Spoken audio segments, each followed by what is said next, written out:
Señores, señoras, señores, vamos al momento de criticar algo que concede repetir el pasado y el presente. Hoy estaba leyendo varias columnas, hace rato tenía video de hacerle al hombre que vamos a mencionar.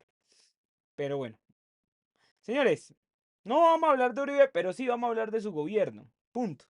Señores, cuando el señor Uribe, Álvaro Uribe Vélez, llegó a su famosa presidencia, se despertaron muchos escándalos. Yo todavía me acuerdo cuando sale la parapolítica. Es el libro de la Corporación Arcoíris de la mano de Claudia López, León Valencia, Juanita Bonilla, Ariel Ávila, el profesor Mauricio Romero y muchos más que hicieron la investigación académica de cómo se estaba manejando el tema electoral. Para ese momento hay casos curiosos. Por ejemplo, está el de Zulema Hattin, que en el mismo libro explica que Zulema había dicho que sí, que ella los paramilitares le ayudaron, pero eran porque ella iba a darle las que iba a traer ese caso que estaba pasando en Córdoba, que si tú no apoyabas a Uribe te asesinaban. Y ella llevó eso está escrito en el libro precisamente, y decía, le dije a él y él me dijo que no hiciera nada. Pues yo no hice nada. Se quedó callado. Entonces, a ese punto ella fue condenada por la parapolítica. No me extraña. Sí, fue condenada. Y eso fue una parte del involucramiento de grupos criminales, como eran los paramilitares, las AUC, comandados por el señor Carlos Castaño. Y esa comprobación de poder se juntó tanto que fue la primera parte de la consolidación de la famosa seguridad democrática. Y la primera consolidación de ese famoso discurso que dio Mancuso en el Congreso de la República, ese discurso donde se levantaron congresistas condenados por la parapolítica, varios, unos ya los he nombrado acá en Córdoba, el clan conservador, que tiene senador ahorita. Hemos nombrado también por ahí gentecita en el eje cafetero, de apellido Merec. Seguimos. Entonces todos ellos son los herederos de la parapolítica, son los herederos de ese poder de la parapolítica. ¿Pero por qué? Porque no son solo las decisiones que tuvieron, los paramilitares también colaboraron junto con el ejército en varias operaciones. Fue tanto así que todavía se desconoce cómo es que un helicóptero llega a un batallón en el Guaviare y terminan haciendo después una masacre en Mapiripán. Preguntas que me dejan, pero bueno, cosas que ojalá algún día se puedan revelar. Y hay estos momentos donde uno dice, el gobierno de la seguridad democrática hizo eso. Pues señores, entre estos dos había algo llamado dar resultados. Después de que los paramilitares hicieron el famoso acuerdo de Ralito, el acuerdo de paz de Ralito, que no era un acuerdo de paz, sino era más un sometimiento, y después de haber sido traicionados por el exceso de uribismo, que fue la famosa frase que dijo Mancuso, fuimos traicionados por el exceso de uribismo, Álvaro Uribe Vélez, junto con ellos, habían extremado algo llamado la línea de resultados. De pronto Uribe no, pero sus militares, sí, sus militares, junto con los paramilitares, las AUC, las autodefensas, conformaron algo llamado tenemos que dar resultados porque el gobierno nos lo está pidiendo o si no se nos quitan las ayudas. Pues nada más y nada menos que el ejército comienza a hacer algo llamado las muertes extrajudiciales, o mejor conocidos en el bajo mundo como los falsos positivos.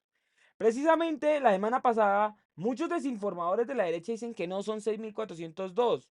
No, pueden ser menos, pueden ser más, pueden ser muchos más, pero de que hubieron, hubieron.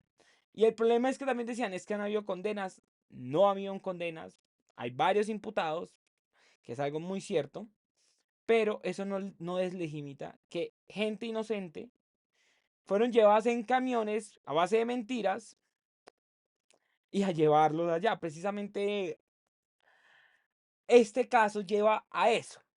Pues nada más y nada menos, este coronel, este militar que ve ahí, mejor conocido como el coronel Mejía. Sí, señores, Paulino Hernán Mejía es el primero en estar siendo en un juicio por el tema extrajudicial. Y da mucha casualidad, muchos esperábamos que el primer juicio de la Jurisdicción Especial para la Paz, la JEP, fuera contra los exguerrilleros de las FARC. No, terminó habiendo más pruebas contra este hombre que contra otros. Ese hombre dice que él siempre ha sido un soldado de honor.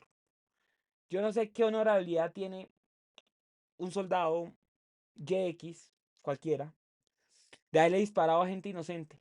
Gente que no estaba en armas, inocente, y que le colocaban las botas al revés porque no sabían ni colocar botas. ¿Sí me entienden? Precisamente es muy curioso porque casi nunca habían hablado de esto. Y su abogado, su juicio está fuerte.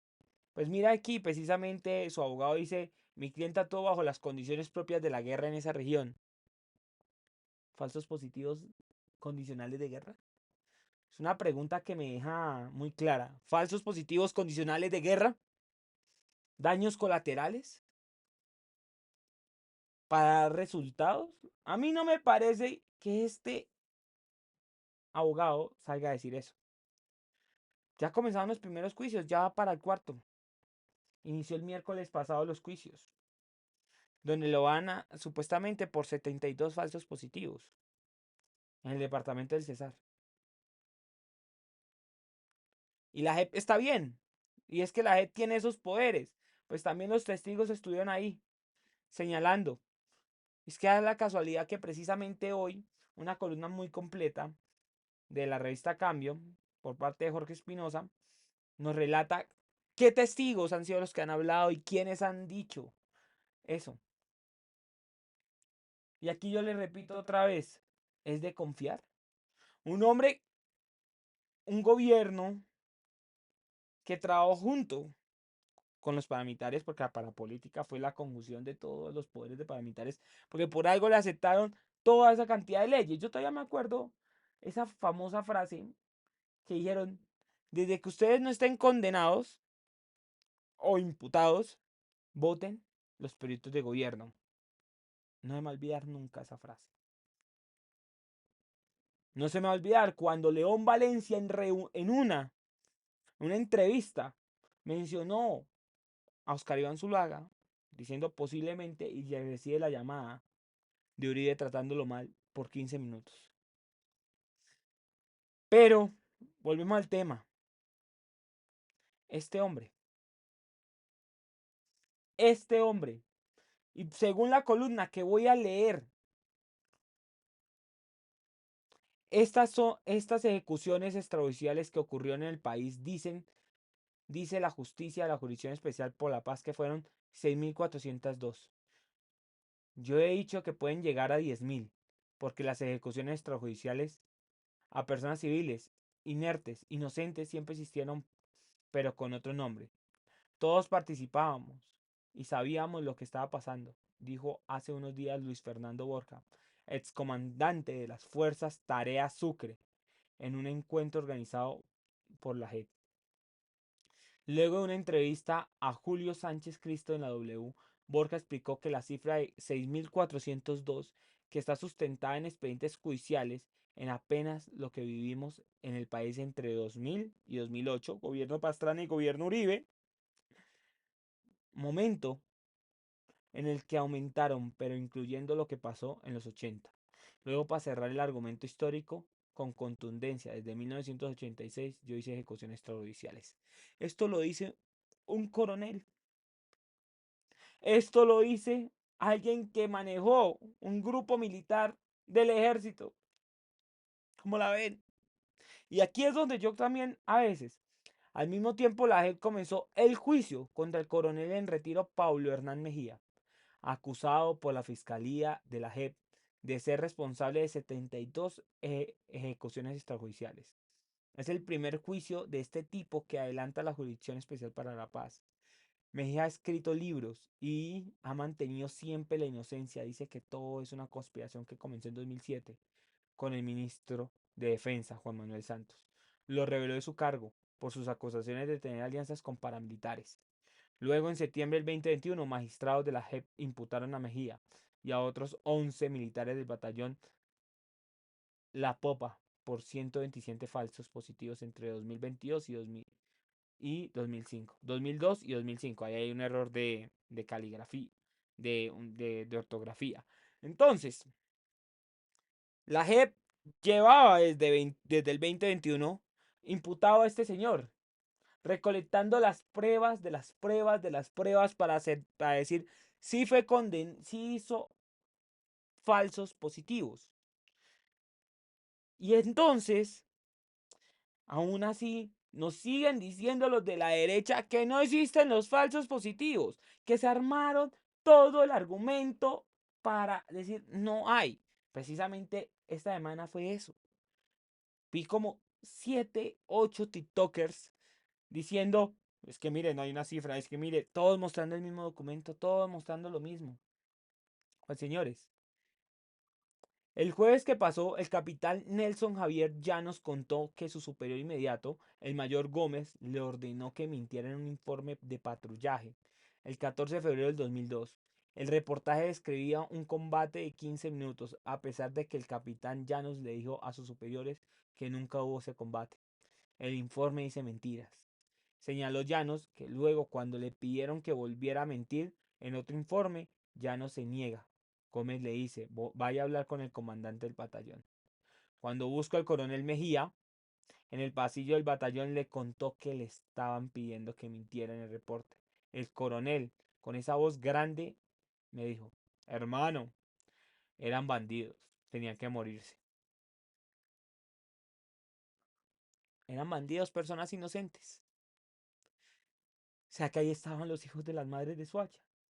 O sea que ahí estaban los muchachos que, que se fueron a recoger café.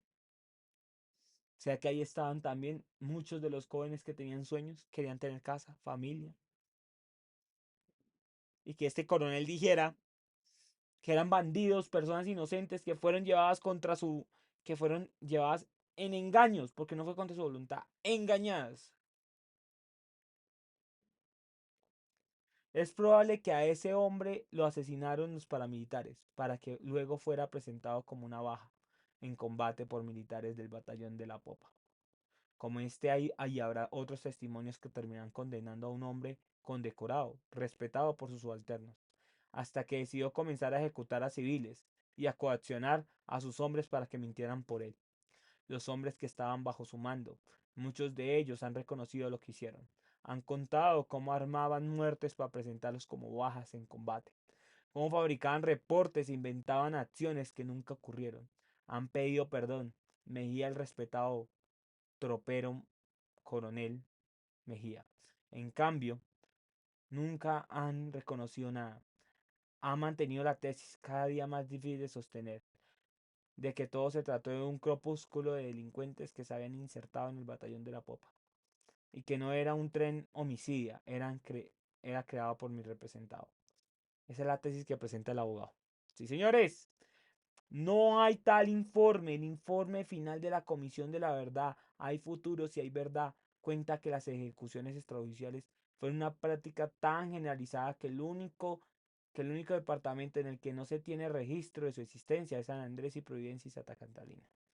Luego explica que todas las divisiones del ejército a partir del 2002 se van involucradas en estos crímenes, con tal de seguir resultados esperando por el gobierno, el del Álvaro Uribe Vélez, por lo menos 162 batallones, unidades especiales adscritas al ejército, estuvieron involucradas en casos de ejecuciones extrajudiciales, bajo la modalidad de combate simulados.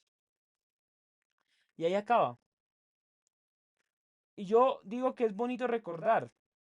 Es bonito recordar y ver la imagen del coronel Mejía en esta pantalla, que hace parte porque sus subalternos, es que sus subalternos, capitanes, tenientes, sargentos, soldados, han dicho que ellos nunca tuvieron los combates, pero aparecían muertos, aparecía mucha gente muerta. Y es que esto se colabora con lo que ya había dicho muchos paramilitares en Justicia y Paz. Sí había colaboración de paramilitares. No sé ustedes qué opinen. Déjenlo en los comentarios. ¿Creen que merece una condena o creen que merece estar impune?